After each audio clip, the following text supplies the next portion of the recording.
नमस्कार, कोकण संध्या न्यूज मध्ये आपलं स्वागत आहे। नवी मुंबईतील वाशीतील एका स्पा बद्दल खोटी बातमी साप्ताहिक मध्ये न छापून सदरचा स्पा बंद करण्यासाठी धमकी स्पा मालकाला दिली होती। स्पा चालू न ठेवायचा असल्यास वार्षिक 50,000 रुपयांची मागणी केली आहे। तसेच स्पा मालकासोबत लगट करण्याचा प्रयत्न केलाय। मागणी केलेल्या पैशांपैकी 5,000 रोख स्वीकारताना आढळून आल्यानं नित्यानंद मिश्रा या पत्रकारावर वाशी पोलीस ठाण्यात गुन्हा नोंद करण्यात आला असून त्याच्या साथीदाराचा शोध वाशी पोलीस घेत आहेत।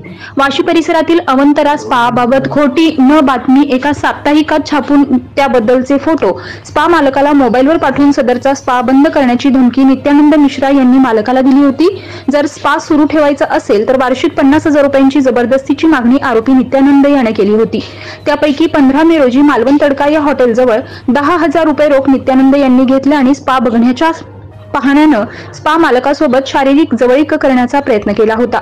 त्यास मालकाने विरोध केला असता 28 मे पर्यंत उर्वरित रक्कम 40,000 रुपये न दिल्यास पोलिसांमार्फत छापा टाकून कारवाई करण्याची आणि स्पा बंद पाडण्याची धमकी दिली।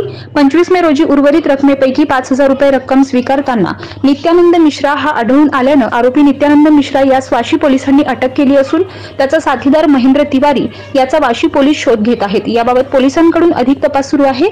भुरट्या आणि यूट्यूब पत्रकारांचा नवी मुंबई आयुक्तालय हद्दीत सुळसुळाट झाला असून पोलीस आयुक्तांनी याबाबत कडक धोरण राबवणं गरजेचं आहे।